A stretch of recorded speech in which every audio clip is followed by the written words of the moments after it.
बर्फ के तूफान में जिंदगी की जंग, पहाड़ों की गोद में मौत बरसी, लेकिन जांबाजों ने नहीं छोड़ा साथ। उत्तराखंड के माणा में 11,000 फीट की ऊंचाई पर जबरदस्त हिमस्खलन हुआ। देखते ही देखते सफेद बर्फ की परत के नीचे जिंदगी दफन होने लगी।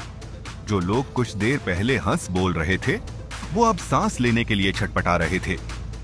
बर्फ से घिरी चीखें और जवानों की जांबाजी, बर्फ की मोटी चादर के नीचे से निकलती कमजोर आवाजें बचने की उम्मीदों को धीरे धीरे खत्म कर रही थीं।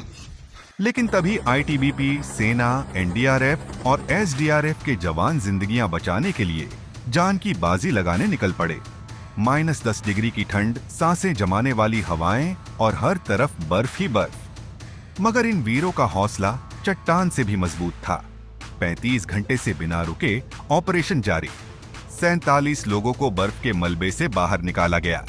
6 घायलों को सेना के हेलीकॉप्टर से ज्योतिमठ अस्पताल पहुंचाया गया।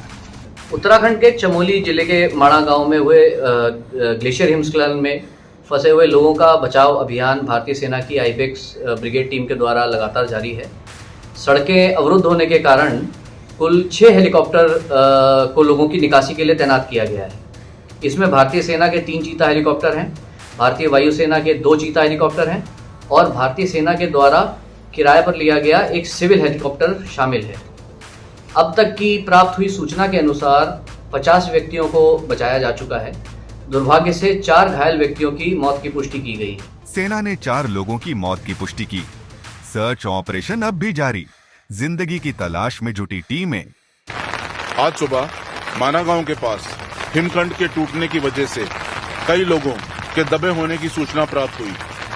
इसके बाद भारतीय सेना की आइबेक्स ब्रिगेड ने सुबह 08 बजे से राहत और बचाव कार्यों को शुरू कर दिया। इस कार्य में 7 अफसर, 17 जेसीओ और 150 अन्य पद शामिल हुए हैं। सीएम धामी का संकल्प, हर जिंदगी अनमोल है।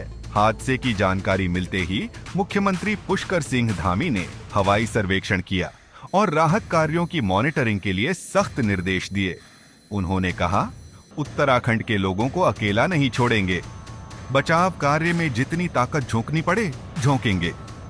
कल रेस्क्यू ऑपरेशन वहाँ आईटीबीपी, आर्मी और बीआरओ की ज्वाइंट टीम ने किया था। उसमें 33 लोग हमें मिल गए थे सकुशल 55 में से, और 3 जो क्रिटिकली इंजर्ड थे आईटीबीपी माणा हॉस्पिटल में इलाज चल रहा था। तो आज आर्मी हॉस्पिटल हेली के माध्यम से उनको जोशीमठ लाया गया है और अब उनका उपचार जोशीमठ आर्मी हॉस्पिटल में चल रहा है। ये सिर्फ एक खबर नहीं, हिमालय की कोख से निकली एक कहानी है। ये कहानी है जिंदगियों की लड़ाई की। ये कहानी है उन जांबाजों की जिन्होंने अपने हाथों से बर्फ काटकर 47 लोगों को मौत के मुंह से खींचा। ये कहानी है उन बच गए लोगों की जिनके लिए अब हर सांस एक नई जिंदगी होगी। लेकिन यह लड़ाई अभी खत्म नहीं हुई। माणा के बर्फीले इलाकों में अभी भी कुछ लोग लापता हैं। जवानों की टीमें अब भी बर्फ के नीचे दबी आवाजों को सुनने की कोशिश कर रही हैं। बर्फ के तूफान में जिंदगी की जंग, ये कहानी आगे भी जारी रहेगी। इंडिया फर्स्ट रिपोर्ट्स के मेरठ चीफ सुनील तनेजा की रिपोर्ट।